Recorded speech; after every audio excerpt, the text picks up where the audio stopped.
So we're trying to determine the weighted mean using the full formula where we left off. And we can see that we're missing some information. The information we were given doesn't include the summation of raw scores.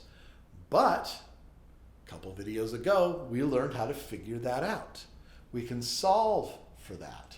So what we need to know then is what is the summation of the raw scores for the first group and what is the summation of the raw scores for the second group. If we can get that, we know what to plug in. So you can go the long way on this if you're a little less confident.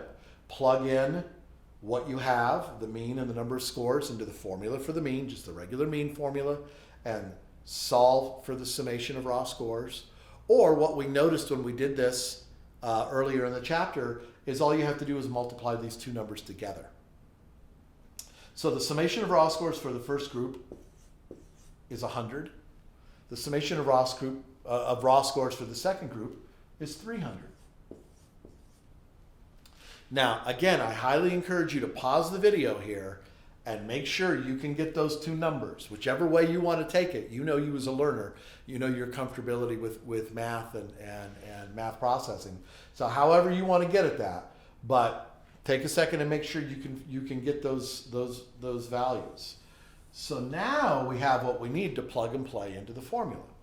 So the summation of raw scores for the first group is 100. Summation of raw scores for the second group is 300.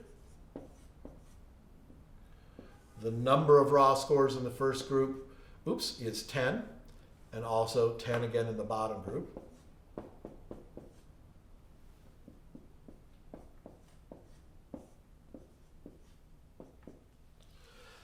So our numerator totals out to be 400, and our denominator totals out to be 200. 400 divided by 20.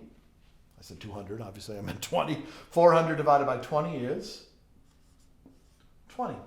We get the same answer we got when we took the shortcut. So again, it doesn't matter to me if you like to know the shortcut as an alternate way, a faster way. You can see that was a lot quicker than all this stuff we went through. Or again, the formula always works. So you could do that either way. Now let's do a different example, one where things don't balance out exactly right. Let's see, take that off of there.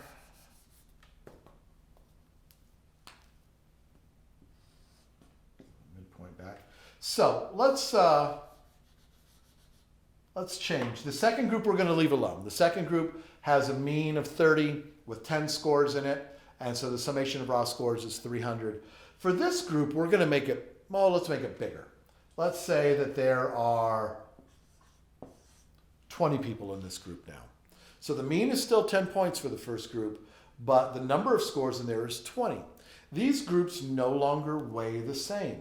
The first group weighs more, it's heavier, it's bigger, 20 people in it instead of 10 people in it. So this group should have more mathematical importance, more mathematical priority. So where should the weighted mean be? It's really important that you stop to think about what answer makes sense before you calculate something. It's really your only safe way of trying to double check your math, if you will. Where should the answer land? Well, again, it can't be any lower than 10 because that's the lowest side. Can't be any higher than 30. So it's got to be somewhere between 10 and 30. And it's not going to be exactly in the middle anymore. The scale is now tilted. One of the groups weighs more. So what that tells us is the weighted mean is going to get pulled towards the larger group. So it'll be somewhere between 10 and 30 points, but it's got to be closer to 10 than it is to 30 because it's getting pulled over. Sometimes I think about this like planetary gravity. This is a planet with 20 points of mass, and this is one with 10 points of mass. This has more gravity. It's good. You put something right in between it in space, and it's going to get pulled towards the bigger group. Sometimes that's the way I think about this. So that's where our answer should be, between 10 and 30, but it should be closer to 10 than it is to 30. Now let's do the math and see if it matches.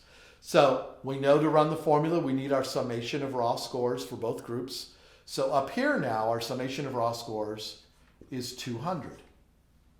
So now, as we plug into here, The summation of scores for the first group is 200. The summation of raw scores for the second group is still 300. The number of scores in the first group is now 20.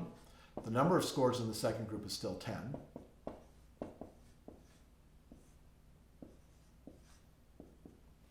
So we end up with 500 divided by 30. And as I calculate that, my calculator tells me that we're going to write that down as 16.67.